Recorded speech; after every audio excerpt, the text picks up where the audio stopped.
Vous savez, concernant le royaume Congo, là, oui, il y a beaucoup de peintures, il y a beaucoup de dessins qui parlent du royaume Congo. Le problème est que la question qui se pose, c'est où est-ce que ce royaume-là a pris réellement place. Parce que là où vous dites là, vraiment, ça ne peut pas être là-bas en fait. Voilà, les dressures, les peintures qu'on présente, soit disant du royaume Congo, voilà, éventuellement s'il a existé, il est possible. Mais c'est pas là où vous dites en fait, c'est ça le problème. Parce qu'il y a des gens qui m'amènent des images, oui, qui me taguent, d'aller voir des trucs, soit disant des traces du royaume Congo. On ne peut pas exclure qu'il a existé, mais ce ne sera pas là où il est. Maintenant, vu que la ressemblance entre les gars qui étaient aux Amériques et puis les gens qu'on représente comme étant les premiers Congo, ah, qu'est-ce qui exclut que ce serait aux Amériques que en fait ce fameux royaume a été et que ce soit des gens qui sont quittés là-bas, qui sont venus en Afrique, qui ont rapporté ce narratif-là en parlant de leur fameux royaume alors qu'ils ont été délocalisés. Voilà. Parce que là, dans la zone là où vous êtes là où il y a le Congo là, en fait, voilà, il y a aucune trace là-bas.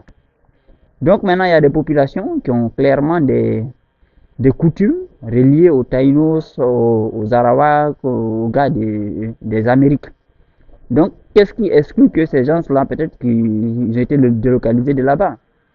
Voilà, mais là où vous dites votre royaume, là, franchement, il n'y a aucune trace là. C'est un truc, voilà, pragmatique, quoi.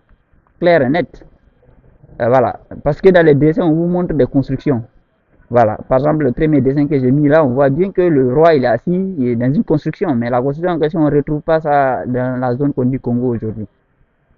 Voilà, la seule trace que vous présentez comme étant votre vestige, c'est ce fameux truc là qu'on appelle comment on appelle ça, Congo Banza, qui est situé en Angola. Et ça, c'est vous-même, ouais, c'est unanime que c'est pas vous qui l'avez construit, c'est les Portugais, en 1491. Donc, il n'y a aucune trace, ni palais, ni grande ville. Maintenant, si vous étiez, si le roi et puis était aussi civilisé, ça veut dire que forcément il y a des traces. Mais où ils sont? Vous voyez, ici à Luango, il n'y a rien. Ça, soi-disant un port d'esclaves, où il y a eu environ soi-disant 6 millions d'individus qui sont passés. Mais il n'y a que ces briques rouges que vous avez mis là-bas, voilà, récemment. Sinon, à part ça, il n'y a rien en fait. Donc, c'est le problème, le manque de vestiges qui pose problème. Donc, c'est le manque de vestiges qui pose problème en fait. Voilà. Donc, ici, voilà, là où on dit Royaume Congo, il n'y a aucune trace. Voilà, ça, c'est une stèle que vous avez fabriquée là-bas en commémoration à Luango, soi-disant de l'esclavage. Ça, mais ça a été construit, voilà, dans les années récentes, là, voilà. Vous savez, c'est comme cette histoire de, voilà, David Boala, qui est un Caucasien noir, un métis, un hybride, qui a inventé le nom Sénégal, qui a dit que Sénégal, ça signifiait Sunugal. Un métis hybride caucasien noir du Sénégal, c'est lui qui a écrit pour dire que Sénégal, ça vient de Sunugal. Or, en réalité, Sénégal, là, ça vient de Sénégal. C'est la langue Peul. Voilà, c'est la zone, comment la zone a été appelée avant. Mais c'est lui qui a inventé pour dire que ça vient de la langue Wolof, que oui, ça signifie notre bateau.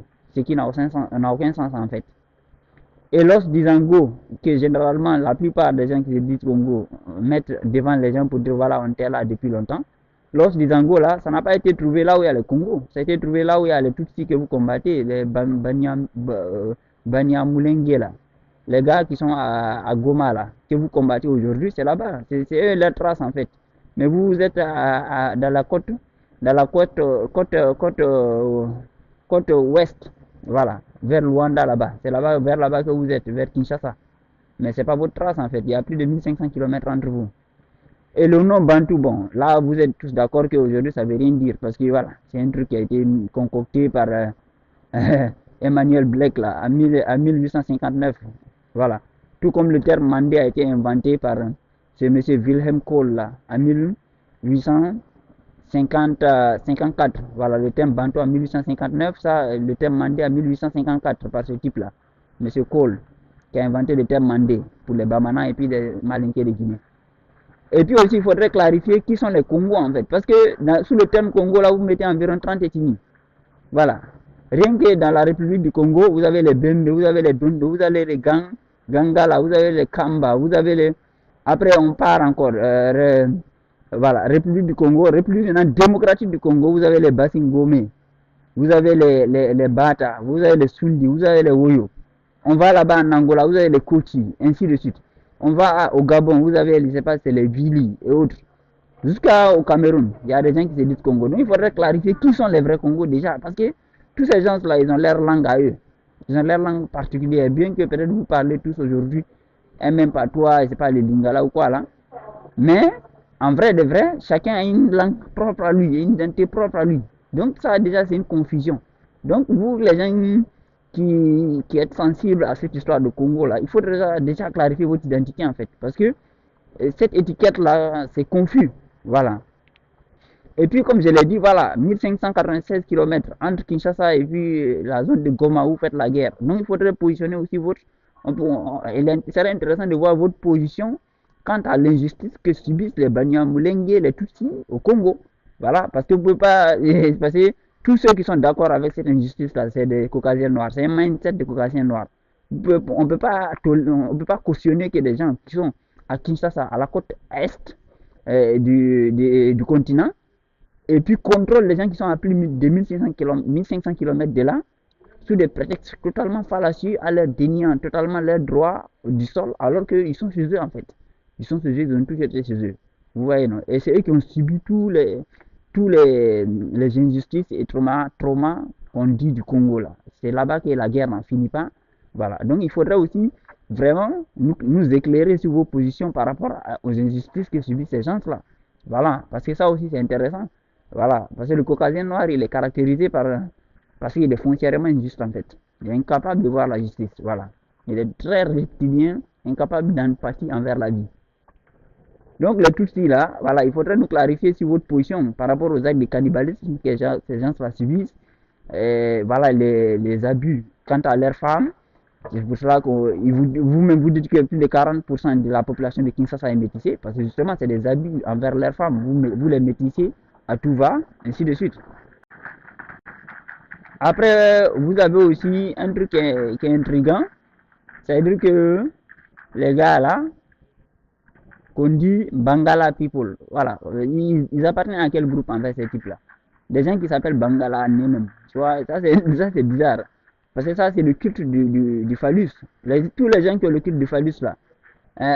Dans les divinités américaines, moi j'ai pas vu, méso-américaines, j'ai pas vu trop le culte du phallus là-bas. Je pense pas qu'ils avaient le culte du phallus. Voilà, tout ça c'est des cultes gréco de la Grèce antique, notamment fétichistes dans le Caucase. Voilà. Donc ces gens-là, ils viennent de là-bas parce que c'est eux qui avaient ce culte-là dans la Grèce antique. Après, voilà, donc tous les gens qui ont ce culte-là, c'est clair d'où ils viennent parce qu'on sait la région du monde d'où est issu ce genre de croyances et de culte. Voilà, donc c'est un peu ça. Ça veut dire que ici, quand on regarde dans le dessin là, on voit que c'est le roi qui est là. Vous dites que c'est voilà, c'est le Congo, mais il est très raffiné. Il est très raffiné. Or, les gens de la zone qu'on dit Congo aujourd'hui en Afrique, là, jusque dans les années, voilà, il suffit de taper sur Google. Vous verrez que c'est des gens qui, même pour avoir un tissu, c'est un problème pour eux. Des gens qui pratiquent du cannibalisme et autres. Donc, qui n'ont qu'une sorte de raffinement. Donc, il faudrait peut-être réfléchir à où était situé réellement ce fameux royaume. Voilà.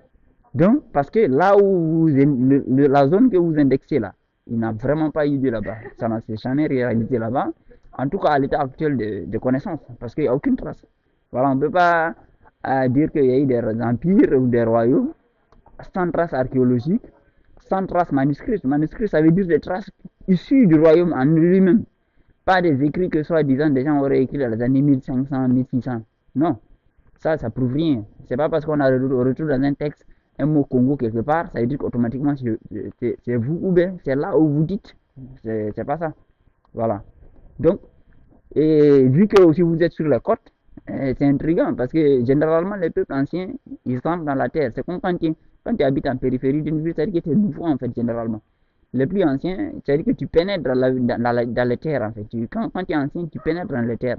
Tu restes pas sous les côtes parce que sur les côtes, il fait pas bon vivre déjà. Voilà. C'est vraiment une étape d'escale à la base. Voilà.